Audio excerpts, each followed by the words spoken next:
The sky over Odisha's coast was painted with strokes of saffron and rose. It was a new day, dawning on 12th June 2025. This sunrise was not just another celestial event. It was a witness to a nation's dream. Along the serene coastline of Wheeler Island, a sense of immense anticipation filled the air. The gentle sea breeze seemed to carry whispers of hope and prayer.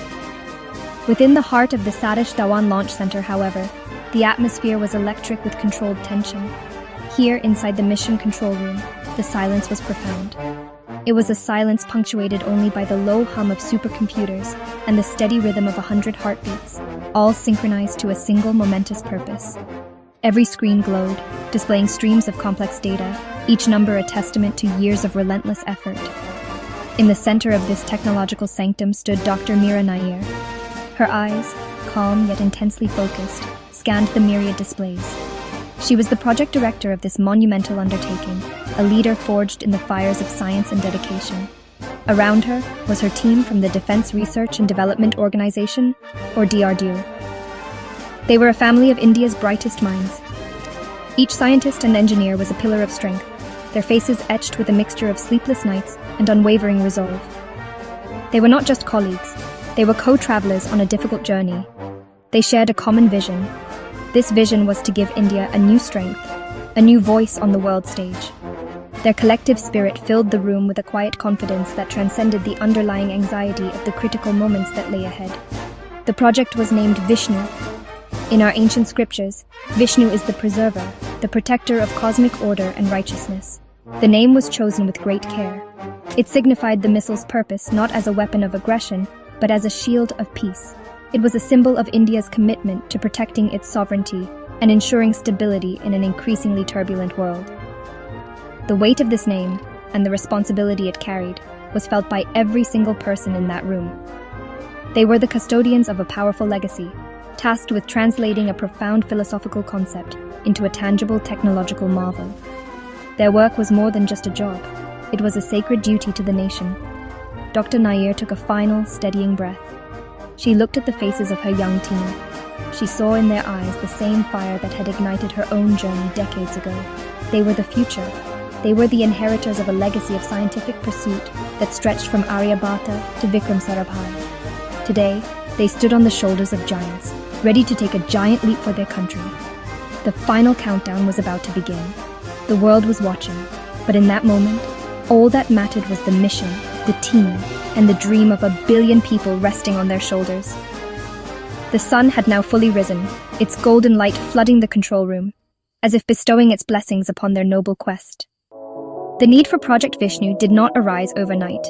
It was born from a careful study of the changing world. The global security landscape was shifting rapidly. New powers were rising, and new technologies were redefining the very nature of warfare. Nations across the globe, from the United States with its advanced hypersonic weapon to Russia's Avangard and China's DFCF, were investing heavily in hypersonic capabilities. These weapons, capable of traveling at more than 5 times the speed of sound, could bypass conventional missile defense systems. They represented a paradigm shift in strategic deterrence. India, as a responsible and aspiring global power, could not afford to be left behind in this critical technological race. Our nation has always been a proponent of peace. Our strength has never been for conquest, but for the protection of our people and our values. Project Vishnu was conceived in this spirit. It was an answer to a growing strategic imbalance. We needed a credible deterrent that could ensure our adversaries would think twice before embarking on any misadventure. The ability to deliver a payload with pinpoint accuracy at hypersonic speeds, rendering it nearly unstoppable, was not about seeking conflict. It was about preventing it. It was about ensuring that India could negotiate from a position of strength and confidence, securing its interests and contributing to regional stability. The project was a necessity, a strategic imperative for a self-reliant India, an Atmanirbhar Bharat. Dr. Meera Nair and her hand-picked team at DRDO were entrusted with this formidable task. Dr. Nair was a child of the Indian scientific tradition, a brilliant mind with a deep love for her country. She had spent her life dedicated to the pursuit of knowledge, inspired by the belief that science and technology were the most powerful tools for national development and security. Her team was a vibrant mix of seasoned veterans and brilliant young minds, drawn from the finest institutions across India. They represented the diversity and unity of our nation. Each member brought their unique skills, their passion, and their unwavering commitment to the project. They knew the path would be long and arduous, but their spirit was indomitable.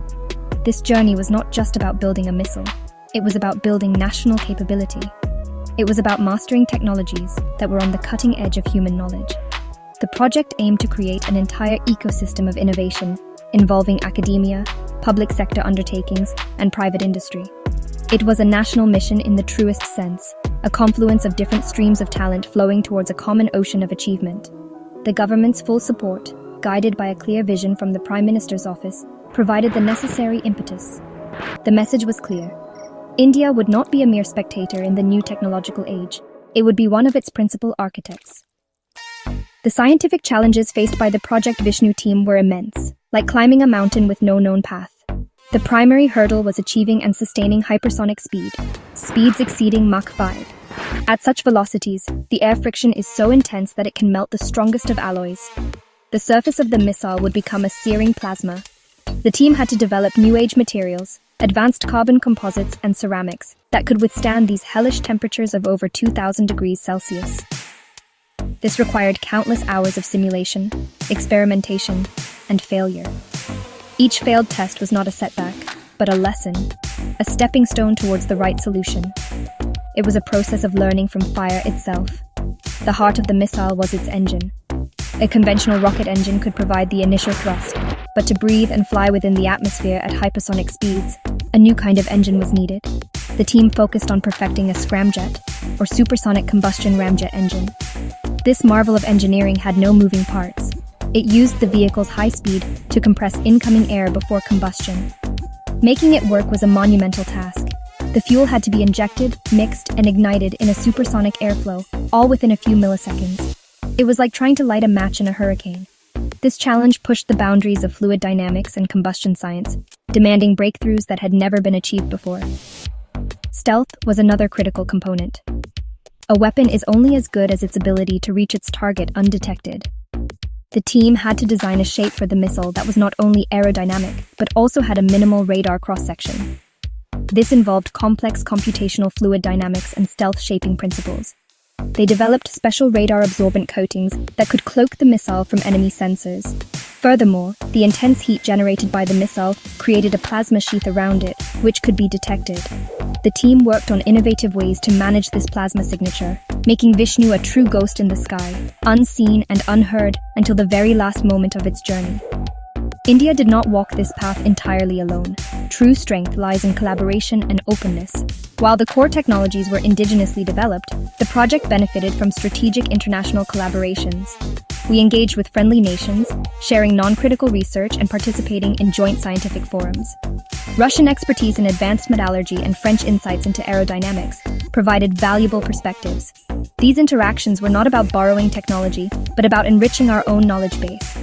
They helped our scientists benchmark their work against global standards and accelerated the problem-solving process. This synergy of indigenous genius and global cooperation was a key ingredient in the project's eventual success. It showed India's maturity as a scientific power. The final hours before the launch were the most intense. Every system was checked and rechecked. Every parameter was scrutinized. There was a history of setbacks that lingered in the minds of the team. A year prior, a scramjet engine test had failed, the prototype disintegrating in a ball of fire.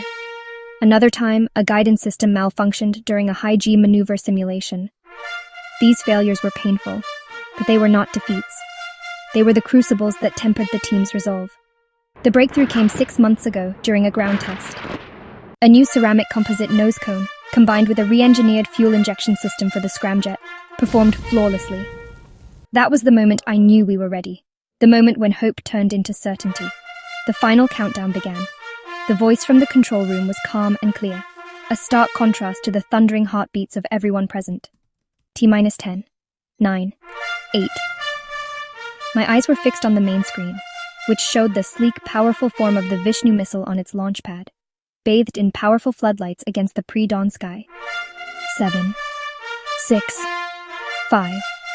I exchanged a look of quiet solidarity with my deputy. Years of sacrifice, sleepless nights, and relentless dedication had all led to this single point in time.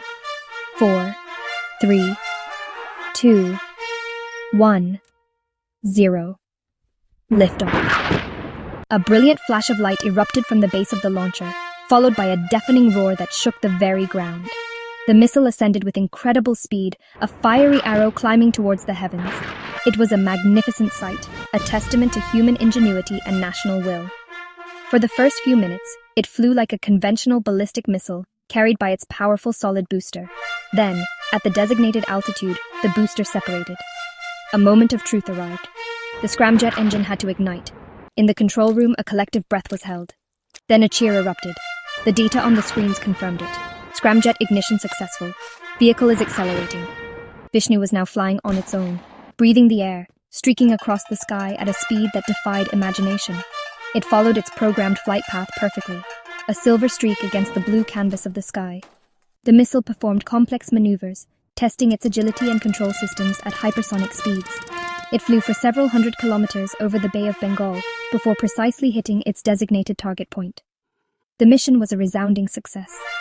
In the mission control room, the tension that had held everyone captive for hours shattered into an explosion of joy. Scientists and engineers hugged each other, tears of relief and pride streaming down their faces. I allowed myself a small, triumphant smile. I walked around the room, shaking hands and congratulating every member of my team. We had not just launched a missile, we had launched India into a new era. We had delivered on our promise to the nation. The news of Project Vishnu's successful test reverberated across the world. Within minutes, it was the leading story on every major international news network. Global capitals reacted with a mixture of awe, respect, and strategic recalculation. For some, it was a clear signal of India's arrival as a major technological power.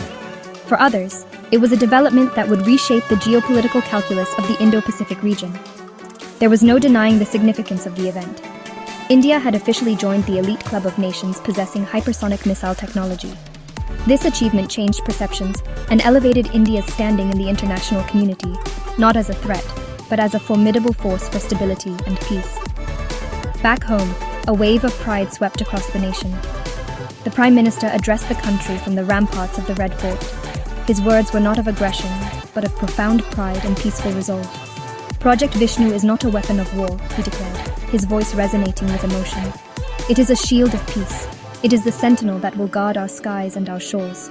It is a symbol of a new, self-reliant India, an India that dreams big and has the courage and capability to achieve those dreams. This is a victory for our scientists, our engineers, and for the spirit of every Indian. His message was clear. India's power would always be used for the good of humanity, to protect Dharma and uphold justice. In the quiet aftermath of the celebrations, I stood by a window, looking out at the evening star. My thoughts were not on the past victory, but on the future. The technologies developed for Project Vishnu had immense potential beyond defense. The advanced materials could be used in civilian aviation, making air travel safer and more efficient. The scramjet engine technology could one day power reusable launch vehicles, making access to space cheaper and more sustainable. The advanced computational models could be used for more accurate weather prediction and climate change studies. The project was a seed from which many trees of progress and prosperity would grow for the benefit of all Indians. The journey of Project Vishnu is a story of human spirit. It is a story of a team that dared to dream and a nation that backed them. It shows that with a clear vision, unwavering dedication, and a belief in our own abilities, there is no challenge that we cannot overcome. This is more than just a technological milestone. It is the dawn of a new era for India. It is an era where our nation will be a leader in science and technology, a creator of knowledge, and a beacon of hope for the world. The fire of innovation has been lit, and its glow will light India's path to a glorious future, a future of strength, self-reliance, and enduring peace. Thank you for watching. Like, share, and comment your thoughts on India's defense advancements. Jai Hind.